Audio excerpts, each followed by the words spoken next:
Hopefully you're having a good MAGFest.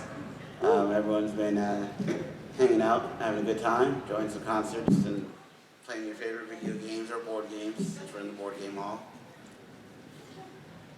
You want to introduce yourself? Yes, so the introductions. My name's Priscilla Beth. I'm an administrator from New York City. And my name is Rigby Bendel, and I am a freelance tabletop game designer with my most prominent credits being on the Pathfinder and Starfinder role-playing game systems. And I'm Travis. Been coming to MAGFest for every year that it's been at the Gaylord at least. And I'm just from the area. I'm an administrator at a law firm. And if you know me, you might know me from sports stuff. And yeah, here we are.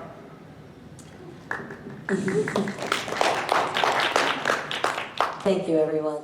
So I wanted to take a second and kind of go over a light overview of how we're going to work this panel.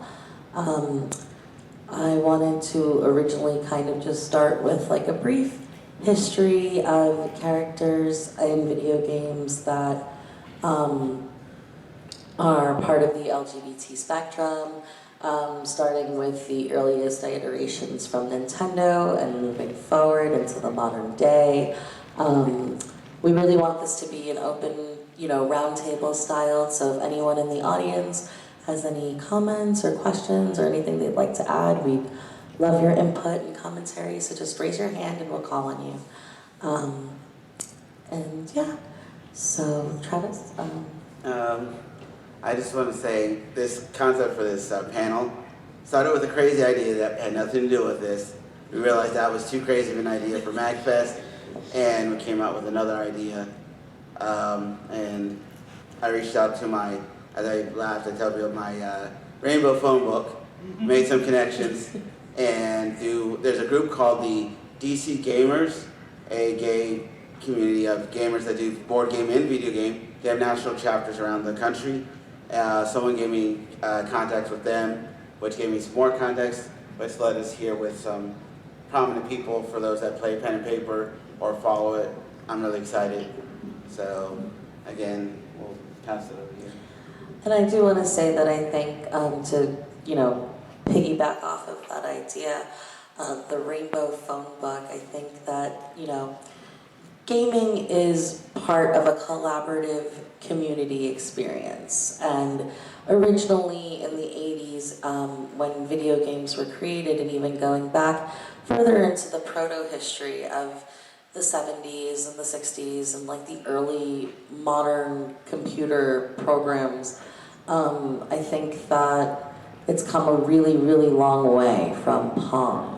And now I think it's really fabulous that we're able to go from, iterations where it's binary, zeros and ones and very rudimentary gameplay, to the modern day, open world, Baldur's Gate, the very rich, and I use Baldur's Gate because I know that's a very modern, very, pro character creation and being able to explore identities and gender and relationships, and everything kind of always pivots out from there, right? So I think that it's, it's really interesting to see the evolution of characters that really started from code. And as we get into more sophisticated character design, generator concepts, and even going back to Pathfinder, like I'm not really a tabletop gamer, but I do think that concept of being able to create a character in the ideal form that you either envision yourself or that you want to play in, I think that is a really cool way to express one's feelings and one's, come to terms with whatever issue that, or, just to explore, like the nature of exploration, right?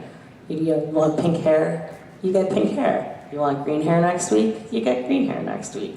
And as we move further and further into the stratification of gender and identity, sexuality, identity, that will only become bigger and bigger, and soon we might be able to just take a slider and be like, I want green hair this week, I want blue hair next week, let's go. So, Travis? Well, before we get kind of going with the meat of this, one of the things I like about the gaming community, whether it's board game or video games, is that for me, I grew up in a very interesting household. If my dad were alive, he wouldn't quite understand my lifestyle that I live. I'm bisexual. He wouldn't understand. He always had this envision that his kids were going to marry, a girl, and we're going to have family, we're going to have kids, boy, girl kind of situation, and have a, picture perfect home. Well, it didn't work out that way with me, at least. My brother, different story. But with me, my door swings both ways. My dad just didn't understand that, and I never really told him much before he passed away about my lifestyle. But through gaming, all the years I discovered, I said I could be whoever I want. I could role play my own life that I couldn't actually live in real life. And then several years down the road, I was forced to touch grass. My computer broke, and when my computer and Xbox broke kind of around the same time, Nobody wants to I touch made grass. some calls to some people, and my brother's like, well, come out to a soccer game, and that's when I discovered sports. But also I discovered board gaming, and I discovered a group of people that went to the soccer game also came to MAGFest.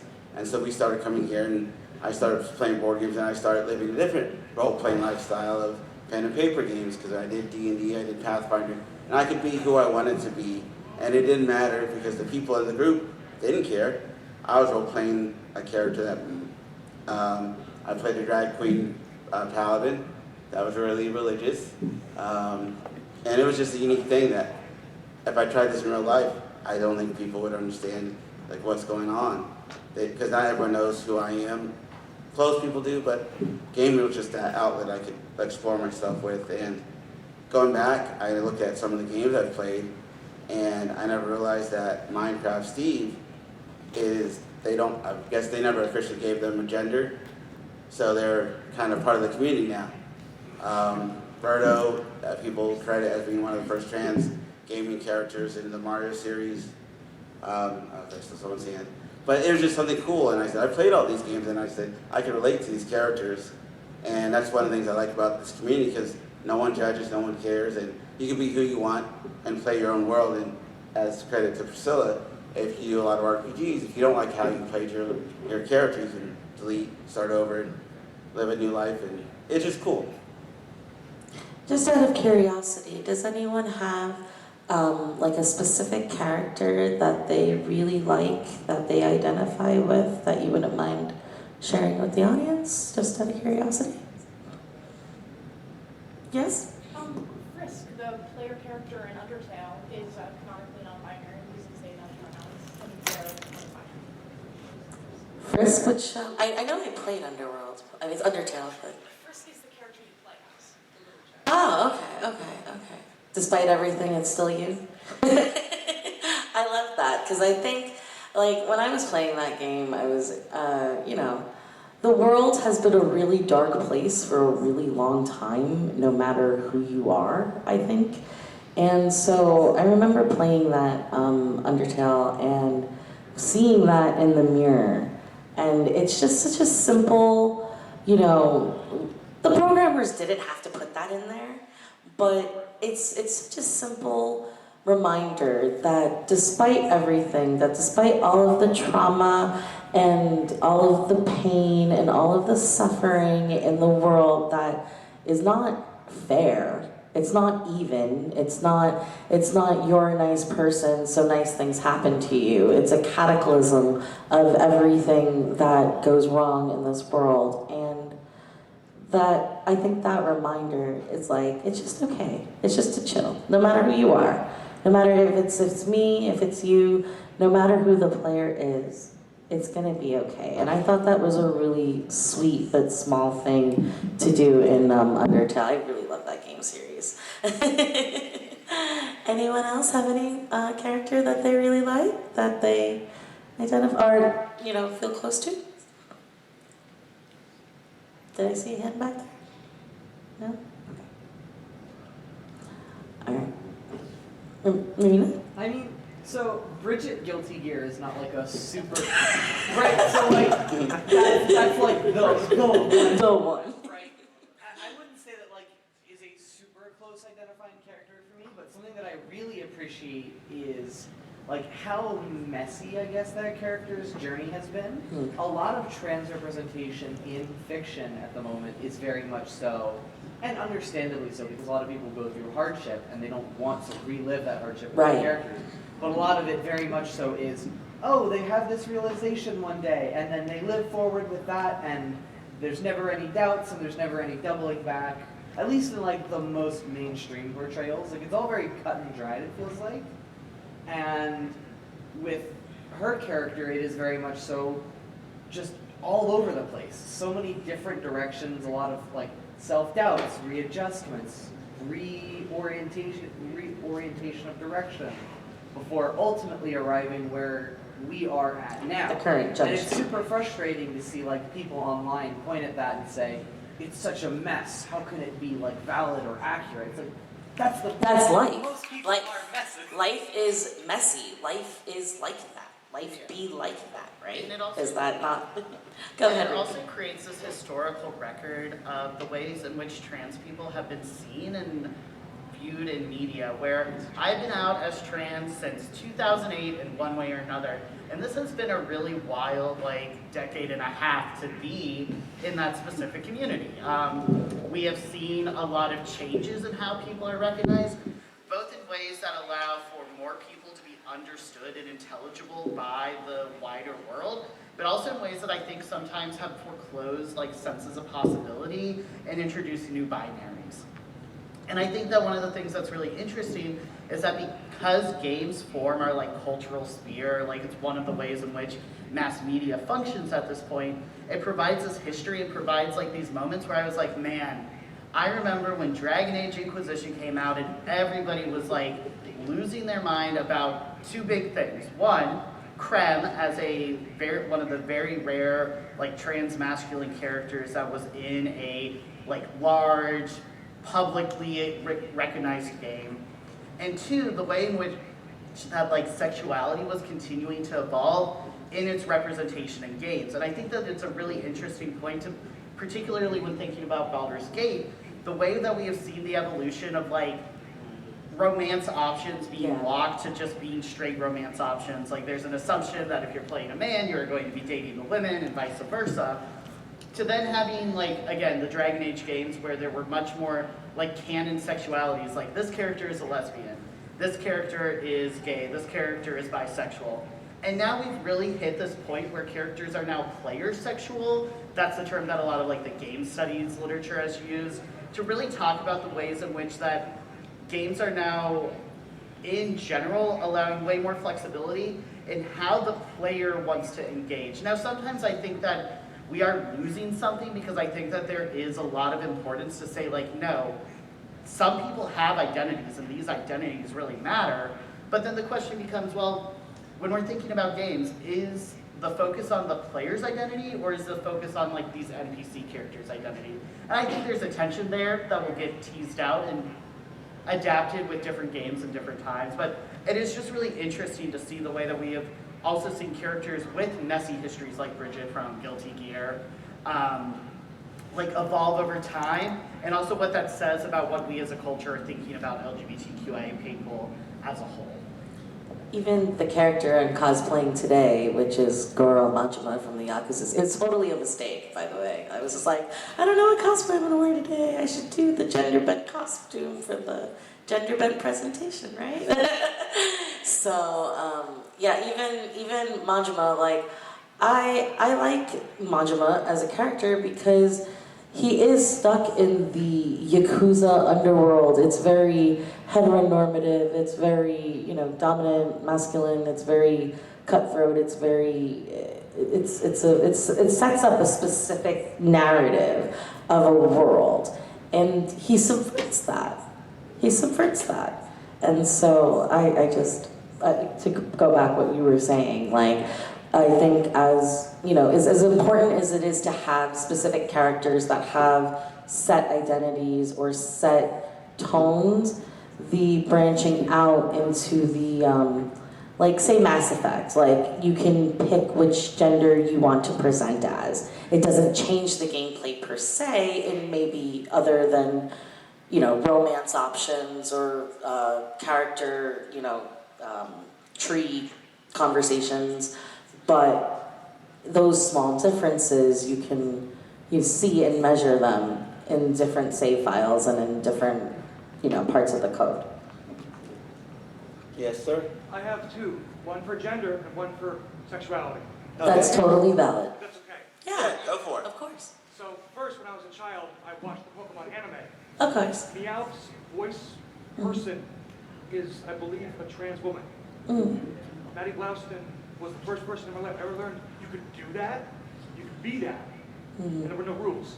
Then I played Skyrim, and I was like, I can marry boys, I can marry skeleton named Martians, dragon husband, I'm dragon husband. And then he went back later in life, oh no, I'm actually dragon they. Thank you, Meow. Shout out Meow. This is also something that I always come back to in Undertale. There's a moment where there's this excitement where like the dogs realize that they can pet other dogs, and it's like dogs can pet other dogs, and I think that that's like a constant theme that I hear when I talk to a lot of people about their experiences being in gaming communities, where it becomes this moment where like the possibility spark happens, and you're like, wait, I can choose a different character, the character creator. And I hear this among my like trans friends as well, when we're like talking about the realm of possibility, even the idea of like, wait, I can imagine a different body, I can imagine a different me. Like, yes, I would love to be able to go into the character creator and be like, let me pick my own sliders. But then you're like, wait, I think about this enough, and I'm like, wait, that's just transition. Like, I can go talk to a plastic surgeon. Plastic surgeons are terrible. Weirdest interactions you'll ever have. They're like, let's talk about this ideal form, and you're like, no, I just want to look a little different. Let's just move the slider down this way. But it becomes this possibility space where you're like, I can also play around with what I want to be and what I want to think about and like what my options are without having to like commit to anything. It becomes like this area where it's low stakes, but it's still high enough stakes where you're like, does this feel good? Do they, them pronouns feel good? Do Z-zer pronouns feel good? Oh wait, none of the game characters are gonna give me shit about my pronouns. Like, this is something where I really think that game and just the concept of play in general allows people to explore possibilities outside of what is normative. Real quick, there was a question back here. I had another Yeah. character. In the same vein as Meow, with Jesse and James. Yeah. They didn't have to go that hard with Team Rocket, but like. Oh, they did. Jesse and James was kind of like, I watched Pokemon anime when I was younger as well, and it like, Jesse and James are very gender non-conforming, and it sort of opened up this idea of like, you don't have to pick just one. And to go also off of what you had said about like things being kind of somber all the time, I think that in games we really get the sense of play and the sense of like, oh, there can be like fun with this. And same thing with Jesse and James, like there were definitely moments where it was like, oh, this is serious, this is heart-wrenching, I can understand. But most of the time it was like, they were just being scamps. Like there was a lot of like, Scallywags, absolute scallywags. there's just a lot of fun involved and not like, okay, we need to make sure that we get the trans experience appropriately represented so that way no one sends us an angry letter.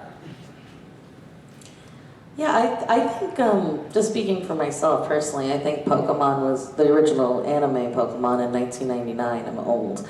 But I think that was one of the first times I ever saw on, like, mainstream television, the difference of personality. Because, like, Misty's a typical, cishet girl, but Jesse's not. And, like, Ash is a typical cishet boy, but James is not.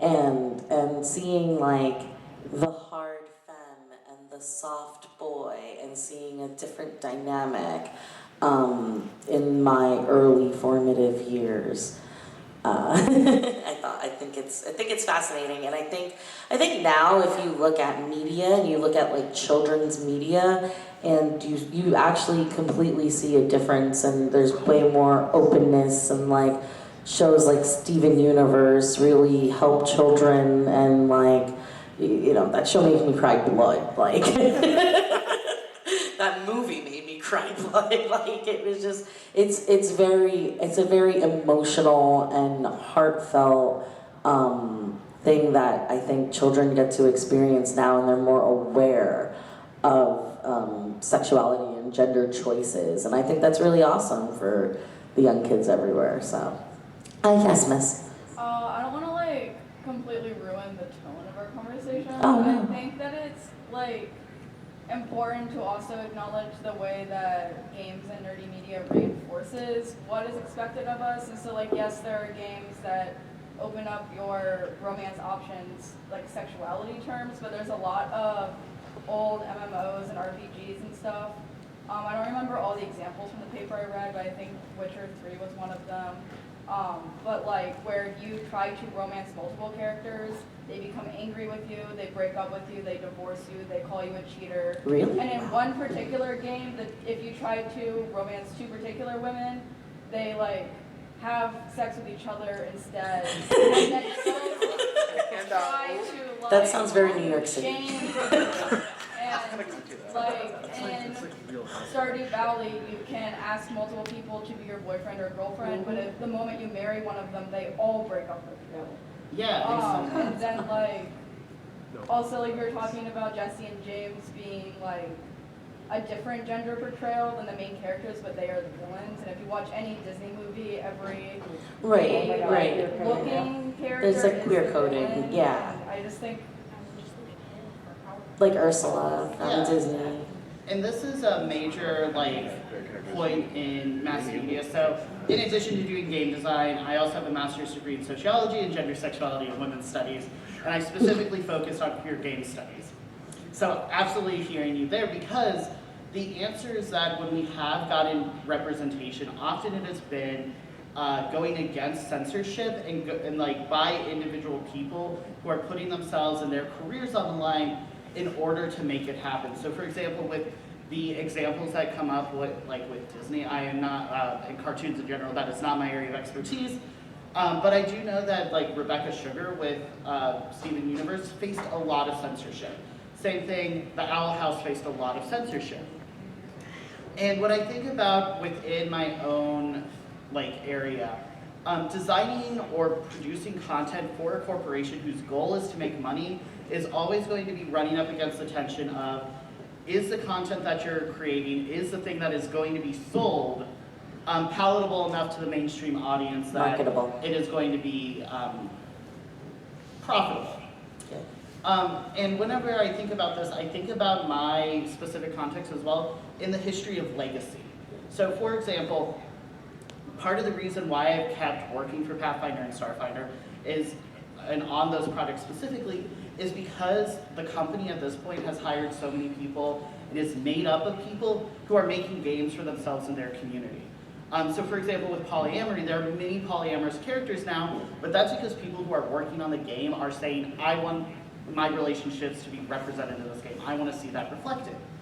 And this was a company that did not always do this. And in fact, I can name the specific people. I can name Wes Schneider and Crystal Frazier were the devs who initially were like, we need to have a trans character. We need to have more gay characters. We need this to happen. And it was so hard to begin with. And it took those moments of the first and those moments of pushing that people then sort of continue to snowball. And then the game where it is now is not perfect, but it's very different than where it was even 10 years ago. And I think that this is where mass media and looking for representation and looking for reflection in mass media becomes really complicated, because there's both taking villains that you weren't supposed to relate with and weren't supposed to identify with and taking them on as your own, but also the moments of wait, where are the heroes? Why is my option to really latch on to the way in which queerness is used to signify villain status with Ursula in The Little Mermaid or some of these other characters. And I think that this tension also becomes ultimately, like, queerness is not an identity that should be, like, queerness in general should not be looked at in terms of profitability, but in terms of community, and in terms of, like, what do we owe ourselves and what do we owe those are the people that we are in community with. And sometimes it's saying, I'm gonna steal this, I'm gonna take this from the corporation that has published it, and I'm gonna revamp it and write fan fiction about it, or like otherwise twist it to make it my own. And then sometimes it's saying, wait, this company is not doing well by me, and I am going to find other places, find indie media, connect with people who I know are creating art that I really want to resonate with.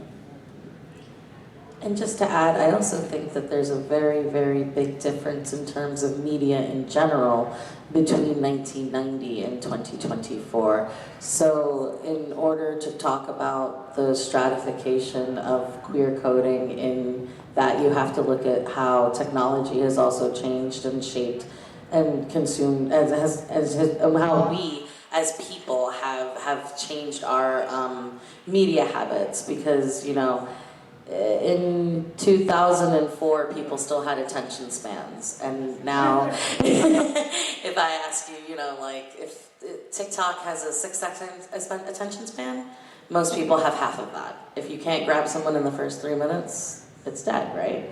Or 3 seconds. So I think that goes back to, again, the way that we as a people have started to view technology, and representation has a relationship with that. And I would love to see, as we go further and further into the future, where we don't have to have the instances of Ursulas, and we could just have, you know, a queer character who exists just to exist, and then it's not even a main part of their identity, right?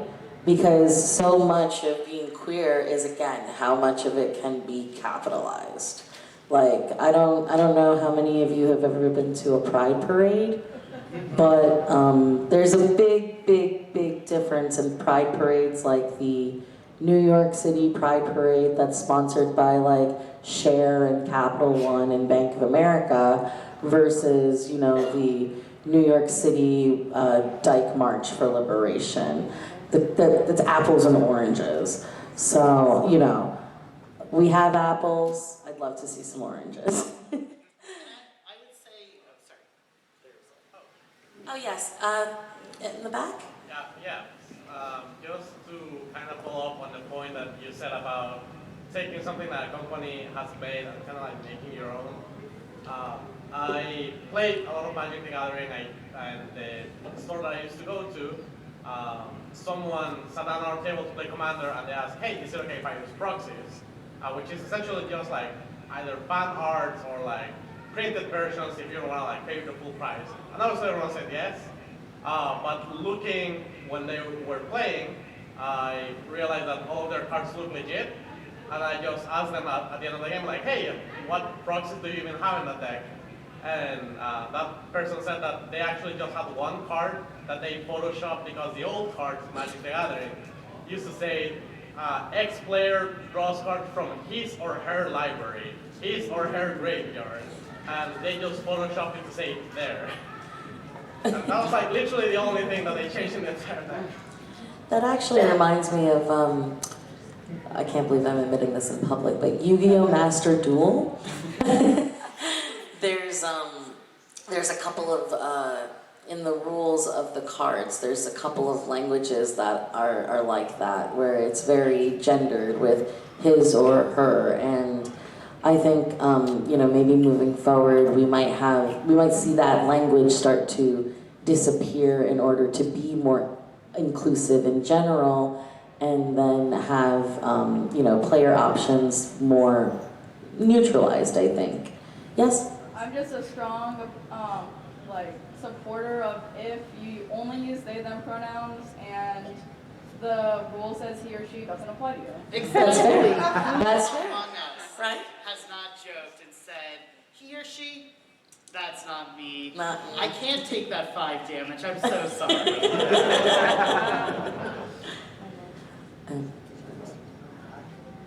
Yeah, so I was invited partially to talk about my experience as a game designer and sort of what it looks like on the back end. And I've talked a little bit about how I work on Pathfinder and Starfinder, and really what I find so invigorating is one, that I am, again, working with a lot of other queer people. So for example, I have to obligatorily shill that I have a adventure path, which is like a, you know, if you're not familiar with the tabletop world, it is basically a pre-written adventure that you can pick up. It is coming out this May 2024. It is called Mechageddon. So if you want to have some kaiju fighting mechs, great adventure to pick up. But when I specifically received the assignment, like the person who is the head of that particular line, her name is Jenny.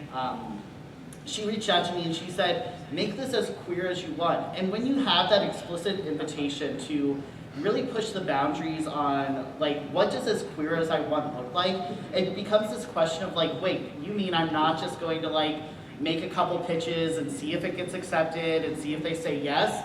And instead, I am really going to swing for the fences. So I don't want to spoil the adventure. I don't want to say, oh, here's what happens, in case any of you in the audience are going to go play my wonderful fight some kaiju with mechs. But for example, I was able to think through, like, what does gender in like a kaiju society look like? Like, what are other ways to imagine how gender can be structured? Because I think that it's really easy to end up in our world where we're like, okay, this is what we have. This is what we have specifically in the US. This is what I specifically have experienced as a white American living in the US, going through a lot of the normative processes from like being in the suburbs, going through college, all of that. These are the experiences that I had and what I know. And then it becomes, well, what are other opportunities? So I submitted an extremely like diagnosable criteria level of detail about what I think that gender would look like. Like I went in depth, and I thought none of this is ever going to get used. Nobody is going to touch it, and it is now apparently an entire article about kaiju gender. And perhaps you might be able to play a kaiju as a character. I can't make any promises. But then there were also other things where that was gender, but then it becomes like, what does sexuality look like when I can imagine a world that is queer as I want? And this is partially where it's not just games, but it's also the idea of speculation. I think that it is the late, great Ursula K. Le Guin who has mentioned and said throughout her career that one of the real benefits of speculative literature is that we can imagine a better future. We can imagine a world that is not our own. And I think that too often when we are like limited to the world that we have, we are limited to like the boring parts of like logistically, these are all the things that are currently acting on us and these are our limitations. And it's when we end up in the area of speculation that not only do we create these wild swings for the fences, these wild imaginations of like what could happen if we did not have the limitations of like bodies, or the limitations of time, or the limitations of space, or the limitations of like the environments that we're in, that we actually create ideas that are applicable to the world that we are in, and applicable to the situations that we are. They become ways that we can imagine like what is called the possibility of rupture, the possibility of finding that way out of the trap that we have often found ourselves in as a culture. It's kind of like beyond the corporal body and into the soul, so to speak, right?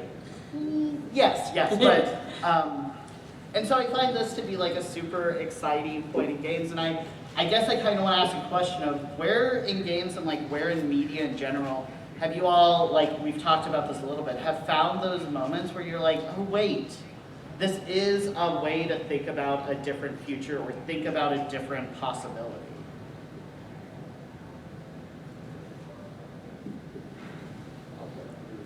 Start there and we'll go around. Okay, cool. I'm not sure if that's what you're talking about, but kind of an experience I've had. Before I really started identifying as non-binary especially, I was playing like Monster Hunter, like Dauntless, that kind of JRPG style of game. And they have the character creator where they're like, they don't call it gender, but they're like, choose your body type, and it's super muscular man and super thin woman.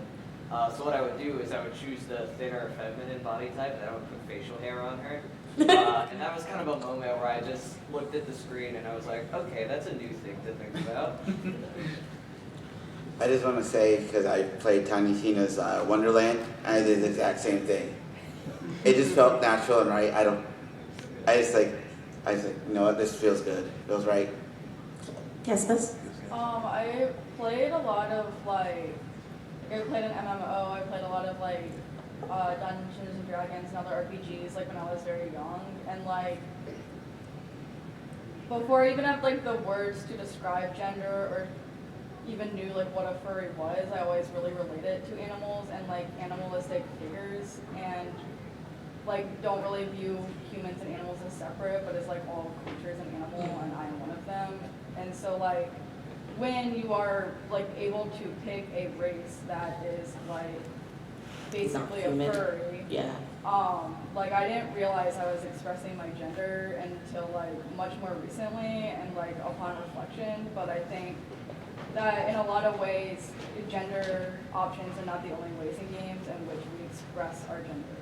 And so I think having like fantasy race options is also an expression of your gender. Oh, sure. And that can even just be seen in the way that we like meme about like tieflings being gays. Respect. This is also a little bit like not quite the topic, but for me it was the Dungeons and Dragons novels, like the early 90s novels. The pick you choose where you had to turn a certain chapter to get the next part of the book. No, it was like the Legend of Drizzt series. Okay. I hear the snapping. Yeah. All of us problematic Drow fans. Real. Raise your hands. When Baldur's Gate 3 came out and people were posting Drow again, and everyone on the internet was like, we can do this? Yes. We can do this again? And we're like, yes, but with limitations, we can't get back into these fights. We gotta acknowledge the history of them, but we can post our evil people again? Anyway, let's continue. There's a gentleman back. Yes, there you go. Well, yes, you first, and there's some behind you, I think. Yeah, so I always found Leshies and Pathfinder to be very interesting, and they're, for those who aren't like aware, like they don't come into existence in like a normal like sexual reproduction way, and they don't really have the same kind of cultural baggage on what's expected of them. It feels very natural making like non-binary Leshies or ones where you don't have to have an expectation of like our world's traditions placed on them. And that's something that I felt to be a good thought experiment when approaching other players in terms of expressing like, well, yeah, why would this character, when they come into existence, feel a need to conform to either of these things that we sort of treat as the default in the real world, when in their version of existence, they're just sort of these like timeless nature spirits that have taken on a form. Yes. In the middle. Yeah, hi. So mine's also a D&D tabletop role-playing story.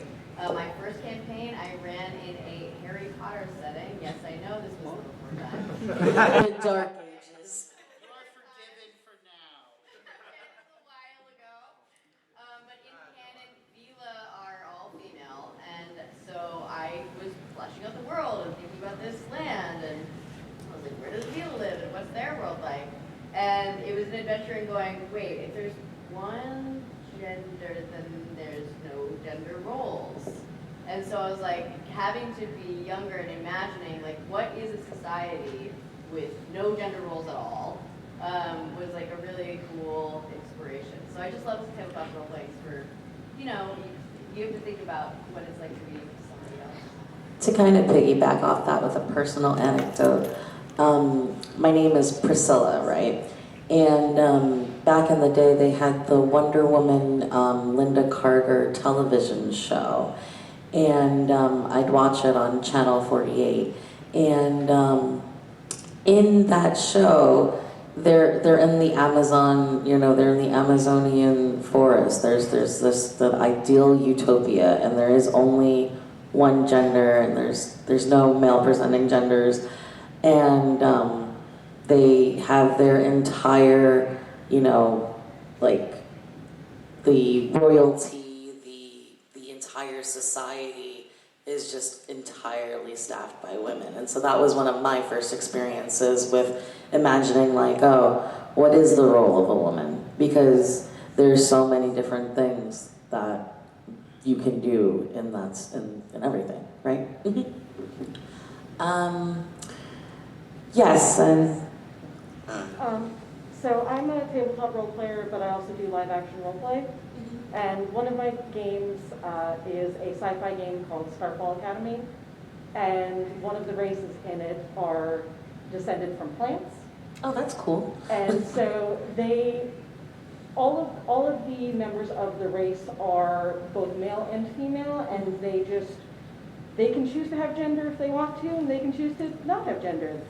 And so when I first got to the game, I was like, I could just not do the gender thing if I want to. This is cool as hell. I'm just gonna. I'm like not doing gender this week. We're like on a gender-free diet. I'm like, people were trying to like figure out my character's gender, and I'm like, I can touch things with my hands and relive their memories. What do I need a gender for? What do we need this gender for? It's like last week. I got space wizard powers. All right, there's two people in the back, one with red, but the one in the far back, the tallest hand. Yes. Okay, this is a bit of a weird example. Totally There are no weird examples. So in Magic the Gathering, Yes. there's a slave called Zendikar. Yes. And there's these gods that are portrayed as being gendered, but really they're sort of like eldritch beings from another dimension. But like, Emrakul is still kind of referred to as a woman. And if a giant like 15, tentacle octopus thing that's going to destroy reality as we know it can be a girl, why can't I? Right? Yeah, I mean, you just sound like you're describing me on like Tuesday, so whatever. All right, red, the one with red hair. But, Yeah. oh, sorry. I was actually going to talk about something that I thought was cool about Blizzard until they became modern Blizzard gaming. Blizzard. Warcraft is that dragons in the game are always monstrous until they choose to become humanoid through their visage, and they hadn't really explained how they choose this, but eventually they expanded on it, saying they literally choose it every time that they become human. And there's one side character called Chromie that is always referred to as female, but when you finally see them in their dragon form, they are technically a male dragon, but their visage is always a small female gnome. So it was, no one ever talks about it in the game until they were like, we need brownie points, Chromie strands. I think that's actually what also happened with Birdo and Nintendo. I think that's what they decided to do that PR stunt, right? I don't think Nintendo's ever publicly talked. Nintendo doesn't really do anything in regards to that. They just sort of coast. And as someone who has worked in gaming, I can say that sometimes things come out because people just didn't read all the documentation. There's miscommunication, and then they're like, oh no, well, we now have these competing things. We'll just roll with it. And then the community takes it up, and then they're like, the companies are like, yeah, we'll go with that. This is a trans character. Well, I didn't the history of we created something that it was inconsistent, and in the inconsistency, people found representation that they were not getting in reality. All right. There's multiple hands. There's three over here. I'll go with this side because we haven't answered many questions over here. Well, that's good because this is just a Birdo lore check. Birdo lore check o'clock. As far as I'm aware, and anyone can correct me if I'm wrong, Birdo was only described as trans in her original appearance in Super Mario Bros. 2's manual, which is of course also Doki Doki Panic. But yeah, it was only, as far as I know, it was in the manual, and in my opinion, it reads more as a joke. I think that the manual uses he, him pronouns and is oh, he wants to be a woman and wants to be called Birdetta. And as far as I know, that's the only trans part of Birdo, and then from then on, Berto was just referred to as female, if that makes sense. Yeah, I think the community kind of adopted that as like their own thing. Well, and so did Nintendo, because she's always been a female character since then. So it's kind of a weird situation. I think it relates to like what you were saying, how like back then there wasn't that much oversight. Yeah, there wasn't much oversight of how they were going to write a character, and they were like, wouldn't it be funny if this were like a male dinosaur who wanted to be a female dinosaur? And these are also moments that can actually become really painful moments where it's like, oh, if everybody says, like with Berto, for example, also with Bridget, like these are some very famous ones where there are ways in which the community takes this up and other people are like, oh, like I don't necessarily agree with this. This makes me feel worse as a person to hear people bring up like a reference that was actually fairly transphobic. Fairly painful, would not be something that I would ever want to see like taken up by a company and supported today as like, oh, here's great founding lore. This is something good that happened. But it also becomes a way in which like the community like steals things from companies and says, you know what, you're gonna say this is what it is, but actually we're gonna take it and we are going to yell about it on the internet and in fanzines so much that you cannot deny us that this is what is going on. And I mean, that's how culture spreads. That's even half of MAGFest is co-opted, you know, IPs, Danny DeVito, Olive Garden, like, you know, I can just run Old Bay seasoning, like, these are all things that seem, you know, that have a place in the real world, in the 5D, in the mundane, but like, to us, we have hidden attached meanings, and there's an in-community in that, and so, I vaguely recall, like if I go into my childhood early memories, I remember reading the manual for Super Mario 2. And it does, I will be honest, it does kind of read like jokish, but I think now, to go back to the, you know, the difference between 1990 and 2024, I think now that if they were to try to do that, games don't come with video game manuals anymore. Tragedy. On the website that you find. If you get that. Or the Discord. Right. I hate that one. So like I don't think that they would do that, and B, it would be in very poor taste. Nintendo would be eaten alive if they tried to do something like that today. And another thing I want to say, we'll get back to people.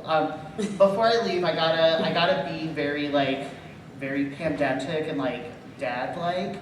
And I want to really mention that I think that community is what is going to save us, and community is what is going to keep us together. And I'm pretty sure that most of the people in this room know LGBTQIA characters. They have seen them characters, and you're not just here to like learn about characters in history, but instead you're here to talk about it, connect with other people, and like to find community among people who have a shared interest with you and a shared identity. That is entirely why I created this panel, by the way. That in general, when we talk about third spaces and we talk about community organizing spaces, there are often places where we need to organize seriously. Like, I don't want to bring the tenor down, but we are in like a tense political moment, and have always been in a tense political moment. When we've had relaxed, like times where we relaxed, it was like a breath before the next struggle. But games and other like hobby-based spaces give us an opportunity to get to know each other as people and get to know each other outside of just like that one moment of like, okay, we have to start talking right now because if we don't, we're going to end up not being able to organize effectively politically. And I find the benefit of events like this is to talk to people who are around you and connect with people and be like, oh, we just chatted about such and such. I would love to talk more about like whatever level of like queer theory you have read and are like obviously brain poisoned by. Like, please tell me more about like how you would respond to Donna Haraway's work this year. I'm sorry, I just wanted to we have about 15 minutes left of the panel. So I do want to get to everyone's questions and or commentary, so just be patient with us and we will do that. Anyway, so definitely talk to the people around you. That's what I'm going to say after we're done. Like, chat up people who you were sitting next to. The gentleman with the long hair, I'm sorry. Yeah, coming off of a discussion on Berto, for another thing that's more modern for Nintendo, I'm curious what thoughts you have on the Gypsies from Mother 3, which is, there's some trans and genderqueer considerations and how they're represented, but it's, I think there's, it seems like a divisive topic a lot of the time on whether it's a positive or negative representation. So I'm not super familiar with Mother 3. I think that's Earthbound, correct? Yeah, yeah. Okay. That's about all I know about. I know Ness. He has a cute shirt and a baseball hat, right? Yeah, that's right. Okay. So if anyone knows about Mother 3 and wants to add to that, then by all means. But I personally don't know that example. I'm so sorry. Oh, okay. Harlan? If no one else is, Sorry to interrupt. If you have questions, because I saw a lot of hands, could we get a line over here on the right after your question, just so we get everyone answered? I don't want to. I can complain about this for hours, but I think they generally lean really negative, and I think that just because there's a lot of not super great quantity of representation of queer characters in fiction, it doesn't mean that we should just accept slop. And I think that the way that they're portrayed and the fact that they have like an actual like slur in their name is just makes it even worse. So there's multiple layers, and that I really think they don't work. And I think that we deserve better. We shouldn't just take anything that is given to us just because it's there. So that's a lot to say. I can talk about this more, but I won't. So I see more. And as painful as really bad representation is, sometimes I'm glad that it continues to be visible, because it provides this moment where I at least can point back and say, everybody thinks that transphobia is over, everybody thinks that homophobia is over, but actually, like, it's still here. And I mean this in not like, we in community don't believe that, but external people right. often will say, this isn't a problem anymore. And it says, no, it has existed and it still continues to exist. I think a lot of that is rooted in cognitive dissonance, though. So, you know, that's just an unfortunate side effect of our reality, but it is something that we have to navigate, unfortunately. But do we have any questions from anyone seated, or can I move on to the? Right there. That's good. Perfect. No. I just had a comment, not a question. Sure. As a player in D&D, I think like a lot of other people were saying, I tend to play a lot of monstrous races, because if I'm like, oh, I'm playing a monster and they don't have a gender, I get a lot fewer questions than if I were like, and this human has decided not to have a gender. People go like, what do you mean by that? Let's have a quick, just a brief 10-minute discussion about what gender means to you in humanity. I think so it's like, oh, a bugbear? That's fine. To bounce off of that, I think also there is a sidebar conversation to be said about racism in fantasy settings and how, dark elves may be portrayed as, Caribbean or African American. As a Caribbean person myself, I see that so much, the mixing of hodgepodge of, whatever seems cool and exotic this week. I don't know. And it's all connected because the struggles are all connected. Like, it is all responding to the ways in which we imagine intelligible life in a white, patriarchal, white supremacist, racist, transphobic, homophobic, etc. world. And I think that understanding also how those all connect also helps us build solidarity with other communities. And knowing that you're not alone in the fight, really. I just jump in real quick, because for me, I'm a gamer. I appreciate the gaming for me because y'all understand me. But in the 90s, a lot of the people I gamed with, preteen boys, by the elementary school birthday parties, and wrestling, football, fighting games were big. And I didn't experience know or experience this at the time. It didn't really dawn on me. I was just having fun with friends, but then I realized that all the boys that were like, we gotta play all the boy characters in the fighting game because boys play boy characters, that's what we do. And here I am, I'm like, well, why does no one touch this person? Like, I don't care that they're not a boy, I care less like what gender they are. I just like the way they look. I They're just cool. want to be Princess Peach. Like, yeah, I had no qualms over it. And after the party was over, I'd go back home and play my RPG, and I'm playing like, you know, random kid living in my own fantasy world. But at the birthday parties, because I always got invited, it felt really odd and weird to me that all the boys were always like, we got to play football, we got to play the manly game. And they, at the time, they would make fun of me because I would never play any of the manly games. They saw the RPGs and some of the lesser games more of like, oh, you're one of those people. And I never understood what that was. I just, until recently, and I realized, oh, they weren't too kind to me. RPGs are great for the record. I have a question. Yes, go ahead. To your point, though, I think that you're describing something that I think about all the time, which is the like really strict separation that there used to be between narrative-based games and like mechanic-based games. Where, like, Oh no, are we going to talk about the narratology, ludology debate? But and that like boys aren't allowed to have a story, they do something. And then it's feminine to want to experience, like, I don't know, emotions or like relationships. Yeah, like it's like domesticality. In a lot of games, it's like the guy gets the girl, whereas the girl After, like talking to each forms other. a bond with. Yeah, it's. But my actual question was, while you were talking about like gender pieces of media, this isn't a game, Sure. but Octavia Butler's Xenogenesis series, and I literally looked this one 5 times, but her first series, I'm blanking on the name of. Yeah. The main character is gendered female, but is able to change her physiology however she wants, and like has a male body at times, and has partners who know her as a man, and like this was back in like the 80s and 90s. Do you see any of those like legacy heritage pieces being used and or brought into the gaming space as people work in the industry? I mean, I'm personally not in the gaming industry, but absolutely.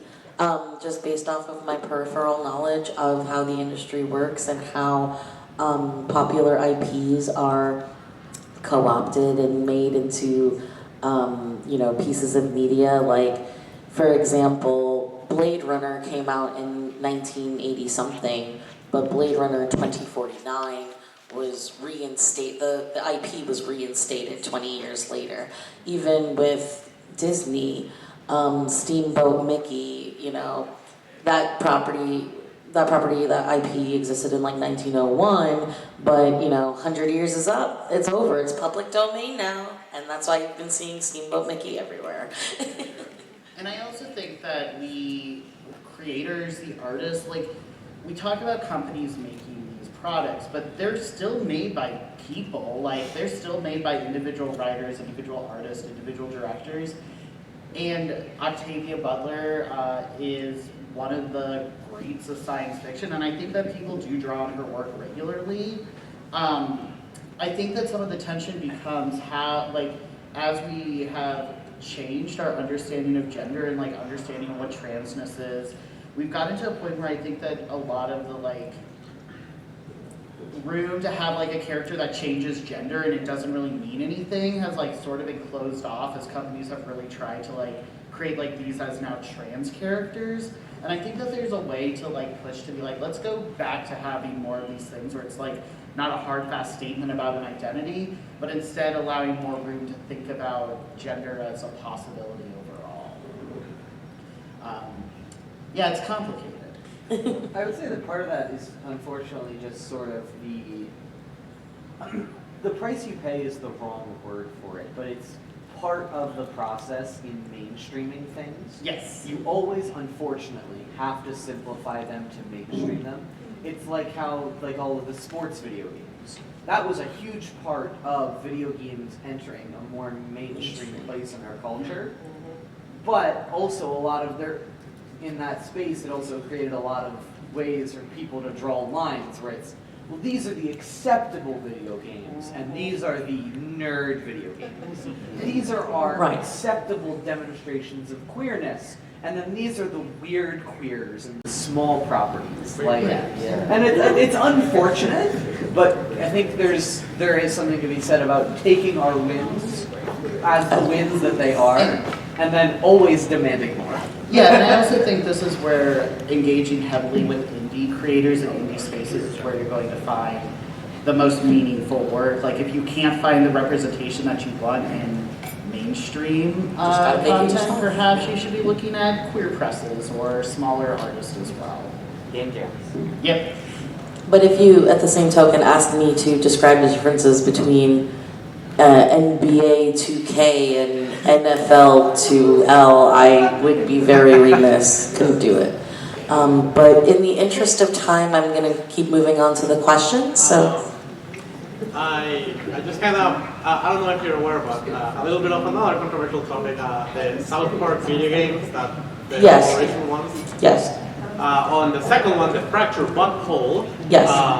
there is a section of the game where the counselor or character asks your character about like their sexuality and how they identify gender-wise.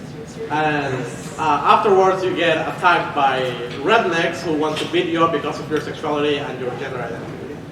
But there's a meta joke about that, above that a lot of people maybe don't know about, is that no matter what you choose, you will be attacked even if you choose to be a cisgender, straight white boy. And the joke is that the people who want to attack you will always attack you, and it may feel personal, but they will do it to literally everyone.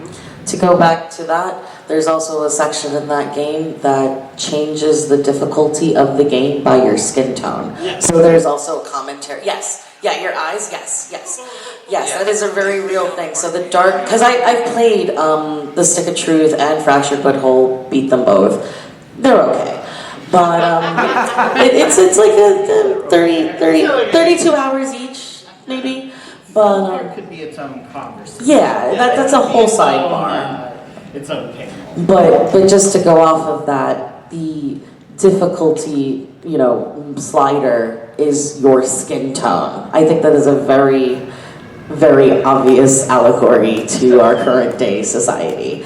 Thank you very much for your commentary. And yes, next. Yes. Okay, so first a thank you and then a question. Of course. The thank you is I've just seen LGBTQ diversity expand so much in tabletop role playing over the years that I've been, reading modules. So I just want to say thank you to you and your colleagues for putting this stuff out there. Thank you guys. Thank you. I'm especially amazed with how this hobby is so intergenerational. And I played a game today with somebody who's been playing since the 1970s. So we have this really wide, broad audience. And tomorrow you can be playing with some kid who's, born in 2000. Right. Yes, exactly. So my question is now, what do you see is next on the frontier in terms of improving sort of representation and LGBTQ representation in tabletop gaming? Where do you want to see the industry go to do this better? And also, you mentioned supporting queer indie creators, other than of course your module coming out in May. Who else do you think is doing it really well?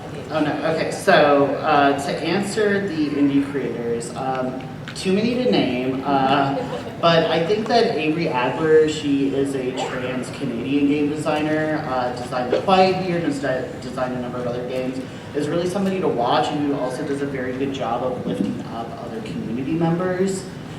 So great person to look online, RIP Twitter, because I used to have a great Twitter following, but now I don't think it's on it anymore. Likewise, there's just so many people who come to mind, and I'm like, I can't just take 20 minutes just naming all of the great indie creators. But the other thing in terms of what's next, I think that with tabletop games in general, a lot of it boils down to sort of the limitations that the medium has in representation. Because when you are publishing a tabletop game, you are creating one part of the story. You are creating the recipe. And what actually gets made is what is at the table. And I can't go in and be like, okay, players, this is a deep consideration on capitalism and what it means to like love a job that won't love you back to the point that they will like turn your body into like a demon for profitability.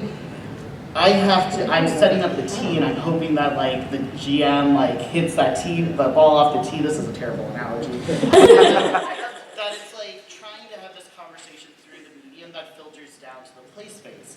And I think that the question in terms of like what can tabletop gaming do better is I think it can be a little bit more explicit in what it is trying to do. I think that particularly like with the big corporate games, there's like this aura of like we need to allow everybody to play. We want to take everyone's money. And if there's not an explicit designer note that says this game is supposed to be about this, I think that it's very easy for people to like fall into analogy and be like, well, this is just about goblins and not about like, this is really about the tensions of what happens when communities change and who gets left behind and who gets brought in and whose concerns are really considered are considered. I think a lot about this also like in the context of like COVID-19 and the pandemic and how like queer spaces and like public spaces in general have a very difficult tension right now between accessibility and being able to maintain, like stay in community. Like for a lot of people who are at risk, it's very dangerous to be in public gathering spaces, but that's where often our work is done best. And I think that some of these tensions are also where we're going to see tabletop games continue to work through it, and we'll see what happens. Yeah. I also think that tabletop games is uniquely good for queer exploration because nobody is like, it's not like a video game where like the game is like interpreting your actions. Your actions are being interpreted by other people and the people that you care the most about because they are the people at your table. And I think just in general, I can't speak from like the game designer perspective, but I think in order to make the normalization of like queerness in mainstream media, I think that it needs to evolve from kind of like the tokenization or, you know, the odd one out syndrome and into kind of just this is a normal thing, this is just, it's not unique really. And so by de-stratifying that is how you're going to be able to enter. And I think it's a slow but steady progress. I think, you know, it's not an uphill battle. It is an uphill battle, but I don't think it's like a Pyrrhic victory where, you know, everything is lost. So I think, you know, it's just onwards and upwards is where the road's going. Thank you. Thank you so much. Yeah, thank you. Didn't super have a question, but I got in here late fashionably, so I wasn't sure the topic of happening. But Queers are always late. Okay. They'll be fine with it. But of course, D&D helped me figure out, you know, non-binary, trans identity, just making your various elves and D&D classes and such. Yeah. Any character selection in games, and I just wanted to ask y'all and make sure everybody knows Bug Snacks, the game, is super gay and fantastic. Yes. So just, that was it. This is a promotional post for Bug Snacks. There was a question in the back. Someone. Yes, did you have any questions additionally? Sorry, I just wanted to shout out another queer indie TTRPG maker. Yeah, go for it. Yeah, go for it. Jay Dragon of Possum Creek Games. Jay Dragon of Possum Creek Games? Yeah. Tell us about it. Yeah, Jay's most popular game would be Wander Home, if anyone's heard of that. Yeah. What I really like, Jay's other game, Sleep Away, has like in the character creation option, all the different like archetypes you can play as have like a choose your gender list. And the list is all stuff like sharp and eagle, clouds. Like it's never masculine, feminine, any of that. Your gender is like a word. That's awesome. Kind of to jump in because the topic of where do we see gaming and stuff going within the community. And this is kind of sports related, but also community related. For those that don't really follow sports, more so soccer, there's the MLS, which is the men's team, and we have the National Women's Soccer League, and a lot of the supporter groups there are female people of the community. And this year, FIFA 16 came out with their announcement of allowing female soccer teams on their platform, where it was previously just all male soccer teams. And a lot of the community helped fight to push that, the players and the community of supporters, because they always thought it was like wrong, you know, why is the only guys on sports games? And this is the first time that they added female teams, and a lot of the people were excited because they got the fan photos in there. So depending on what market you're in, you might get a different cover of FIFA, but they had some female teams, and a lot of the fans that were part of the help push that were on the cover. So there's this little side note, and I was excited because I go to both the Washington Spirit and DC United games in this area, and to see that when they told us, the Washington Spirit were telling us that had big announcements in the gaming community, which we never hear, because like gaming, soccer, what's going on, and that we heard about that, and they're a big push for that. So I was excited. But yeah, and I think with any, sports is just one part of a community, right? Where gaming is one community, and as people, we are all enmeshed in different communities, in different parts of our lives, and different identities. And so it is balancing those identities and finding community in those micro communities that really, I think, help make one feel more accepted, make one feel, more comfortable and more willing to explore and create and finally just have acceptance of oneself. Ultimately, is that not the goal, is self-actualization? So we are over time for the panel by a bit, so sorry. But I wanted to thank everyone for coming. Does anyone have any questions, comments, concerns, closing statements, anything like that? I just wanted to say on behalf of myself and the panelists, thank you everyone for attending. Thank you so much. You guys are great. Go out there and be great and do crimes. Thank you so much.